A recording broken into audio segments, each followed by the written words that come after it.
Hari ini order, besok langsung kirim. Kaos bola eksklusif merchandise Starting 11. Order sekarang, klik link di deskripsi.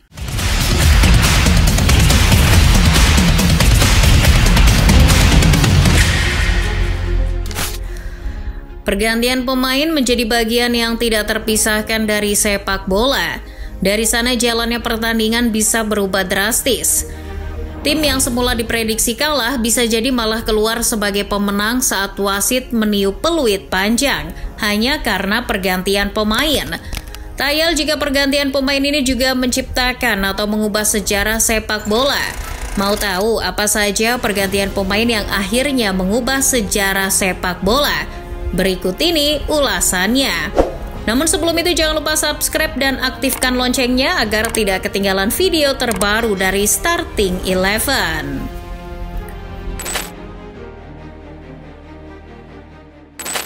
Ole Gunnar Solskjaer dikenal sebagai seorang super sub. Julukan super sub itu muncul pada final Liga Champions tahun 1999. Tak kurang dari 90.000 pasang mata di Camp Nou menyaksikan pertandingan yang amat menegangkan antara Manchester United dan Bayern Munchen.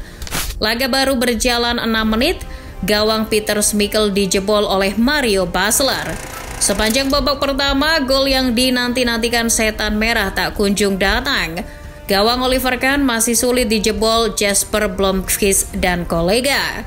Pun di babak kedua, MU masih sukar mencetak gol, sedangkan Bayern tampak sudah malas mencetak gol lagi. Pikir mereka mengakhiri laga dengan skor 1-0 saja cukup untuk meraih gelar Liga Champion. Tapi bukan Alex Ferguson kalau kehabisan strategi di situasi genting. Menit 67 Teddy Sheringham masuk, Blomqvist ditarik keluar. Tak sampai menit ke-80 gol masih belum tercipta. Andy Cole lalu ditarik keluar, Solskjaer gantinya. Hingga memasuki menit ke-90 gol masih belum datang. Otmar Hitzfeld siap merayakan kemenangan timnya. Tapi laga belum selesai. Masih ada injury time. Di masa itulah Sheringham menjebol gawang Kahn persis di menit 90+1. Kebobolan di masa injury time jelas merusak mental. Mental yang rusak itu dimanfaatkan Solskjaer untuk mencetak gol kemenangan. Berkat gol itu, United juara. Gelar UCL di Camp Nou juga membuat United tim Inggris pertama yang meraih treble. Fans Barcelona bangkotan pasti mengenal Giuliano Belletti. Di final Liga Champions 2006, Belletti menjelma pahlawan bagi Blaugrana. Padahal di laga tersebut Belletti tidak main sejak menit awal menghadapi Arsenal asuhan Arsene Wenger. Bentar, jangan bilang kamu nggak ingat kalau Arsenal pernah ke final Liga Champions. Barcelona sangat menginginkan gelar, tapi sialnya Arsenal musuh yang merepotkan. Pasukan Wenger bahkan mencetak gol duluan lewat Sol Campbell menit 37. Sisa babak pertama, Barcelona tak becus membalas. Gol balasan baru tercipta di menit 76 melalui Samuel Eto'o. Tersisa 14 menit di waktu normal. Setelah mencetak gol balasan, hasrat El Barça memenangkan laga kian menggebu-gebu. Pada menit 80, Barcelona akhirnya menyarangkan gol kemenangan lewat aksi Belletti. Iya, Belletti, pemain yang baru masuk 5 menit sebelum Barça menyamakan kedudukan. Ia masuk menggantikan Ole Gunnar. Gol Belletti tersebut sukses membuat fans Arsenal menangis sepulang dari Saint Denis. Selama Euro 10 tahun terakhir, barangkali tidak ada yang paling tersakiti kecuali Prancis. Lah gimana? Prancis berpeluang juara ketika jadi tuan rumah di edisi 2016. Tanda-tanda Prancis akan juara kelihatan di final karena Portugal lawannya sudah gembos kala laga baru berjalan kurang dari 30 menit. Cristiano Ronaldo terkapar di lapangan dan terpaksa ditarik keluar. Laga lalu berjalan alot, para pemain keluar masuk, pertanda kedua pelatih tengah cari cara memenangkan laga.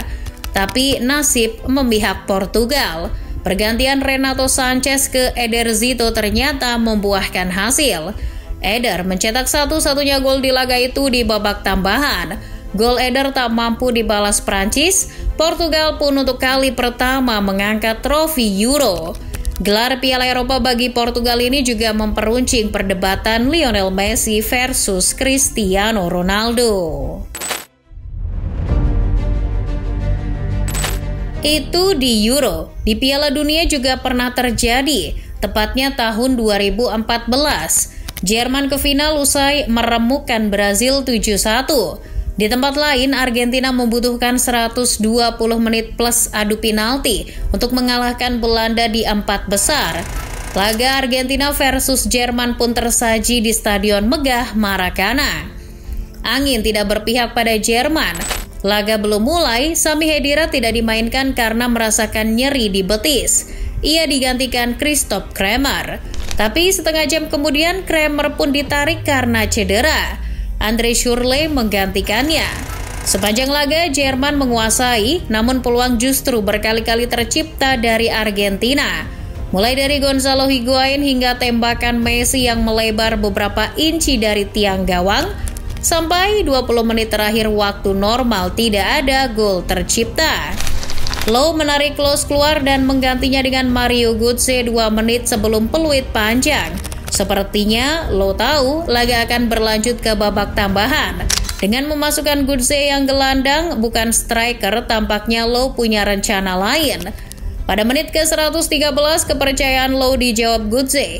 Berawal dari pergerakan Schürrle yang mengirim umpan ke Götze, sang pemain mengontrolnya dengan dada lalu melepas tembakan ke gawang Argentina. Jerman mencetak gol, Argentina tak mampu membalasnya. Gol sematawayang Götze itu akhirnya membawakan gelar Piala Dunia bagi Jerman. Götze mengaku itu luar biasa. Ia masih tak menyangka jadi pahlawan Jerman. Namun Low sudah memprediksi hal itu karena sebelum Götze masuk, ia bilang begini, "Tunjukkan kepada dunia bahwa kamu lebih baik dari Messi dan bisa menentukan pemenang Piala Dunia." Setelah dari internasional, kita ke klub lagi. Liga Champions musim 2018-2019 menyisakan kisah comeback sensasional Liverpool atas Barcelona di babak semifinal.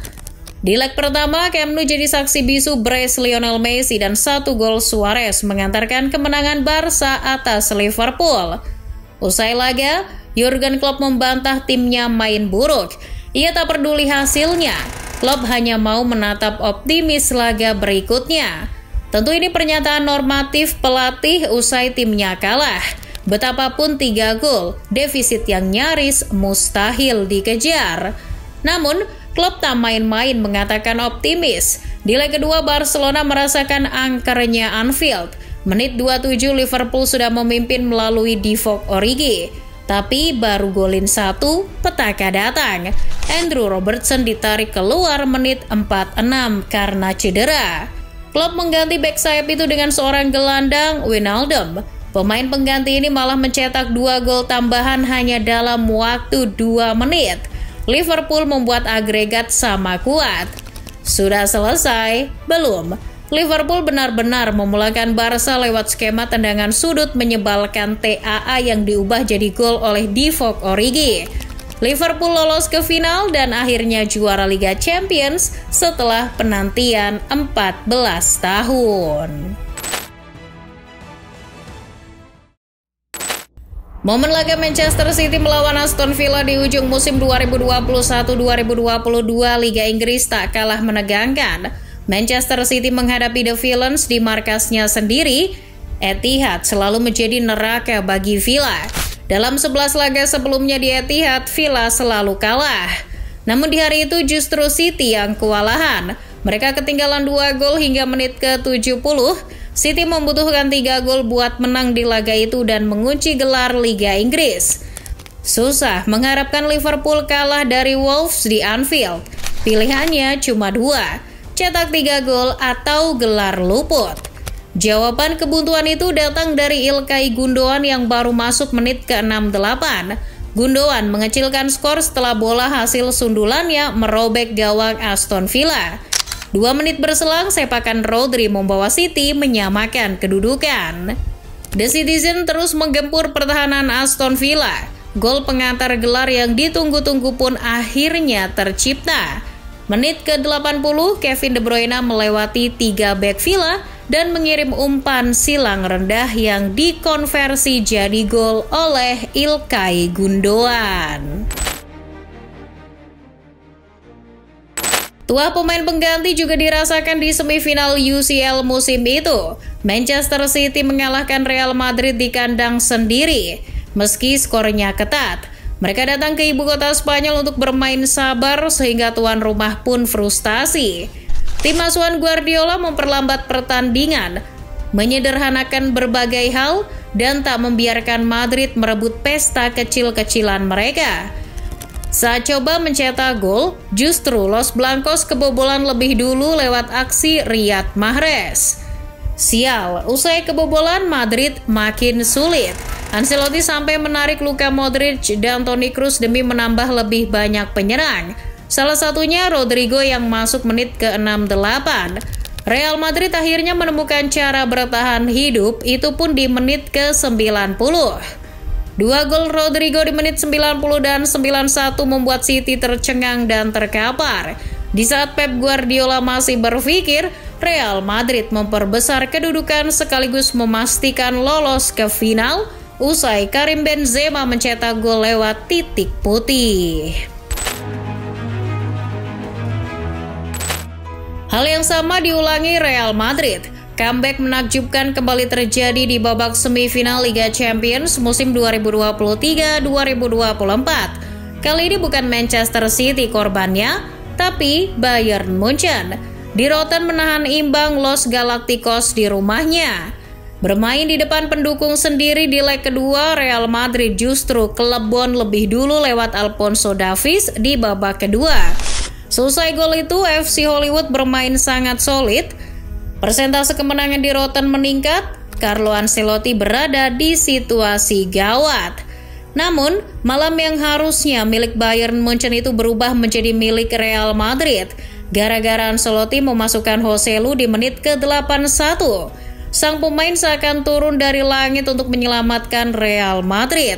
Terbukti, 2 gol Madrid tercipta di ujung laga dari Joselu. Setelah laga, nama Joselu dielu-elukan publik Santiago Bernabeu.